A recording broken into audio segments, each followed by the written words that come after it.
Good morning to everyone. आप सभी कैसे हैं? मैं उम्मीद करता हूं कि आप सभी अच्छा ही होंगे और सभी को कुशल मंगल होंगे।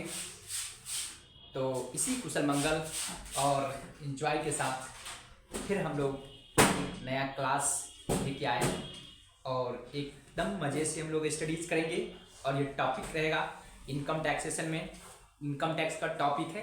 फिर हम लोग लास्ट क्लास में हम लोग ने स्टार्ट किया था ITR, income tax return file, उसी के रिगार्डिंग हम लोग फिर डिस्कस करने वाले हैं। क्योंकि मैंने बताया था लास्ट क्लास में ITR जो होती है ITR 1, जैसा कि मैंने डिस्कस करवाया था ITR ITR 1,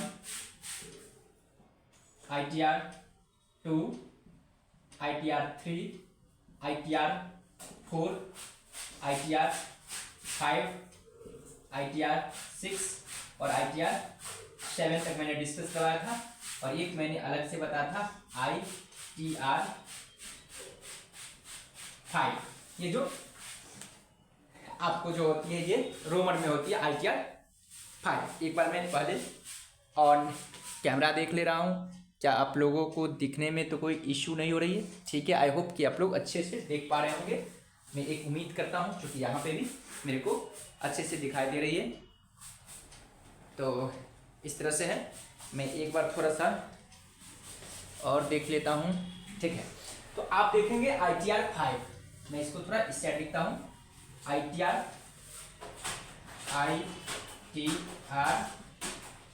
5।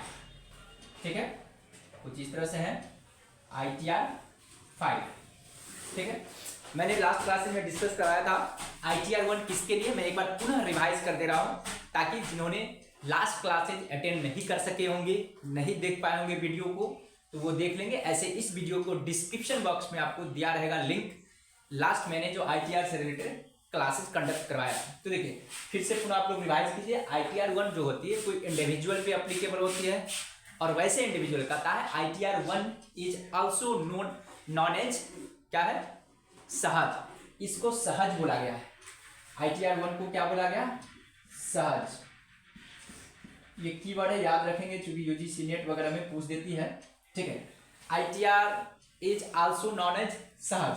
It is applicable to individual having income from salary, pension, income.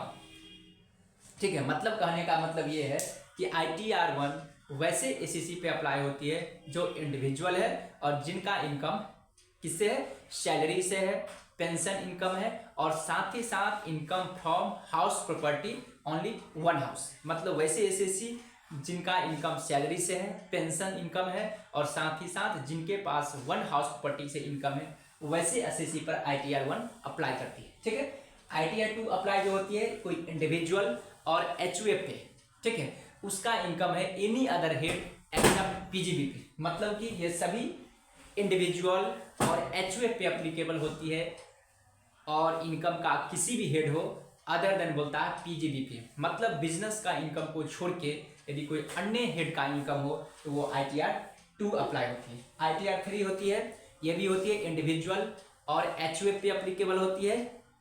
ठीक है, जिनका इनकम का सोर्स जो है इनकम होती है इनकम फ्रॉम बिजनेस, जिनका बिजनेस से इनकम होती है। ITR 4 को S भी बोला जाता है, ITR 4S। यहाँ पर समझेंगे S है, 5 नहीं है, मतलब इसको बोला गया S फॉर सुगम।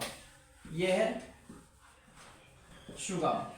ठीक है, ITR जो 4 होती है it is also known as Sugam. It is applied to any individual HUF partnership firm having opted, ठीक है, having opted a scheme of presumptive basis. मतलब कि ये वैसे सभी SEC पे अप्लाई होती है जो इंडिविजुअल है, HUF है, पार्टनरशिप फर्म है, और जिन्होंने की कौन सा प्रिजम्पटिव बेसिस टैक्स का ऑप्शन में एडॉप्ट कर रखा है, स्कीम एडॉप्ट कर रखे हैं, वैसे सभी SEC पे ITR 4S अप्लाई करती है। और प्रिजम्पटिव बेसिस टैक्स आपको पता ही होगा, प्रिजम्पटिव बेसिस टैक्स में होती है अंडर सेक्शन जो फॉलो कर रखा 44AB, ठीक है, 44BA, ठीक है, और 44 एई के अकॉर्डिंग जो टैक्स का रिटर्न फाइल भरते हैं वैसे सभी एसएससी पे अप्लाई होती है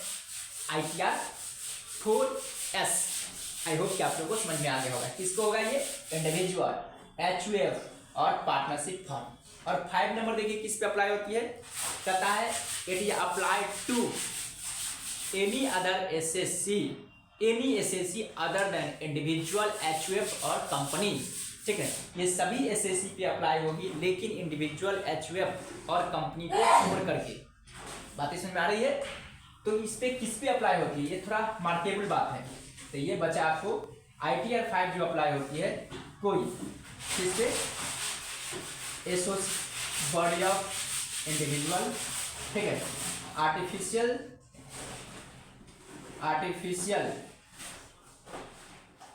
पर्सन पे, जुडिकल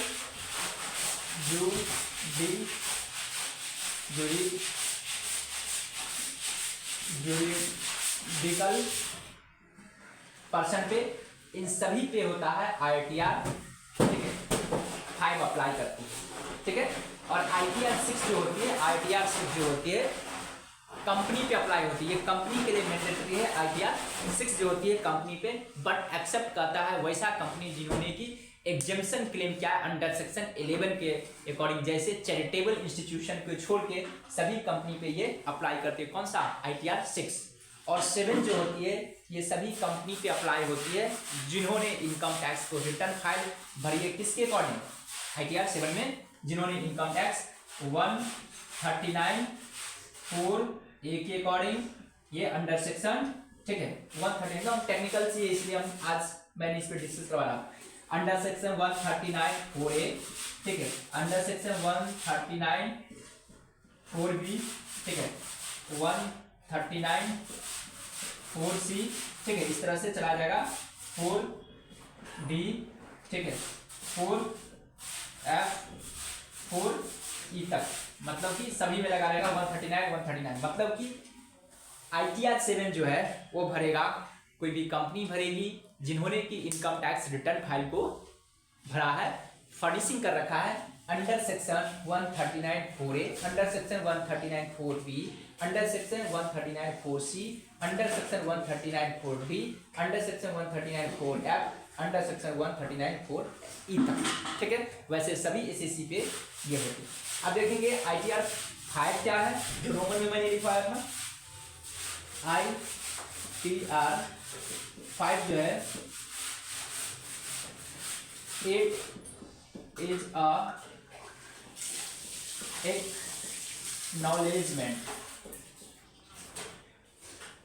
एक्नॉलेजमेंट ऑफ रिटर्न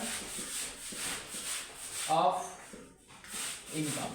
ये इनकम को रिटर्न फाइल करने का एक नॉलेजमेंट है ITR 5 के अकॉर्डिंग। जब कोई SSC manual income tax return file करती है तो उन्हें ITR 5 एक फर्म होता है उसको जनरेट करनी पड़ती है, उसको बोला जाता है ITR 5, जिसको 2 कॉपी उसे प्रिंट आउट करनी पड़ती है, एक कॉपी अपने पास रिटर्न कर लेनी पड़ती है और एक कॉपी CPC अर्थात इनकम टैक्स डिपार्टमेंट में बेंगलोर में जो है, कर्नाटका के बेंगलोर में है, वहाँ पे उन्हें सेंड करनी पड़ती है, या तो पोस्ट ऑफिस के द्वारा स्पीड पोस्ट कीजिए या नॉर्मल पोस्ट के जरिए इसको सेंड कीजिए। तो इस तरह से ITR पे हम लोग डिस्कस किए और यहाँ तक आप लोग समझ गए होंगे। अब मैं थोड़ा नेक्स्ट पे डिस्कस करूँगा। अब अपने लोग को समझना क्या है, जो ITR को ये हुआ, अब ई फाइलिंग के बारे में थोड़ा समझते हैं। ई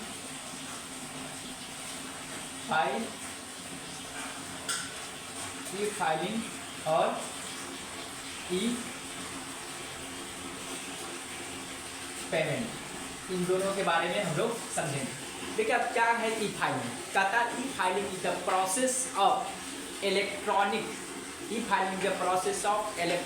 रिटर्न ऑफ इनकम और टीडीएस थ्रू इंटरनेट और through net is known as e filing. मतलब क्या कहता है, ई फाइलिंग एक प्रकार का प्रोसेस है इलेक्ट्रॉनिक इनकम टैक्स को फाइलिंग करने का और टीडीएस का थ्रू इंटरनेट, मतलब इंटरनेट के माध्यम से। जब कोई एसएससी, ठीक है, जब कोई एसएससी ई फाइलिंग करेगा किसका, इनकम टैक्स का और साथ साथ टीडीएस का, तो इसे बोला जाएगा ई फाइलिंग। अब देखेंगे ई पेमेंट क्या है। E payment is the process of payment of income tax through net. मतलब अगर कोई एसएससी नेट के थ्रू, ठीक ना, अगर कोई इलेक्ट्रॉनिकली अगर पेमेंट करती है अपने इनकम टैक्स को, तो उसको बोला जाता है ई पेमेंट। आई होप कि आप लोग को समझ में आ गया हो। अब यहाँ पे ये समझना है कि ई फाइलिंग जब रिटर्न फाइल होता है तो उसका क्या प्रोसीजर है। जो रिटर्न फाइल होता है देखेंगे, रिटर्न फाइल एकदम बेसिक से समझेंगे। ये दो प्रकार से होती है, या तो आप मैनुअल कर सकते हैं, मैनुअल फाइलिंग कर सकते हैं, ठीक है, या तो इलेक्ट्रॉनिक फाइलिंग, मतलब ई फाइलिंग, ठीक है। तो आप देखिए कुछ ऐसा एसएससी है, मैनुअल मतलब कि रिटर्न फाइल करने का दो मेथड है, या तो आप मैनुअल कर सकते हो या तो इलेक्ट्रॉनिक मतलब ई फाइलिंग कर सकते हो, यानी कि इलेक्ट्रॉनिक फाइल कर सकते हो। इलेक्ट्रॉनिकली यदि फाइल करते हो तो ई फाइलिंग कराएगा। मैनुअल का मतलब यदि आप उस पर जनरेट करोगे फॉर्म 5, इसी में फॉर्म 5 को जनरेट करनी पड़ती है। फॉर्म 5 को मतलब ITR 5 जो है यहाँ पे मैंने जो लिखाया है, इसको आपको जनरेट करनी पड़ेगी। 2 कॉपी प्रिंट लेकर के एक अपने पास रिटर्न करनी पड़ेगी और दूसरा क्या करना पड़ेगा, इनकम टैक्स डिपार्टमेंट को सेंड कर देना पड़ता है बाय पोस्ट। तब देखिए ई फाइलिंग, लेकिन सभी एसएससी मैनुअल पेमेंट नहीं कर सकती है। कुछ ऐसा एसएससी है जिसके लिए ई फाइलिंग मैंडेटरी है। तो देखेंगे ई फाइलिंग जो मैंडेटरी है,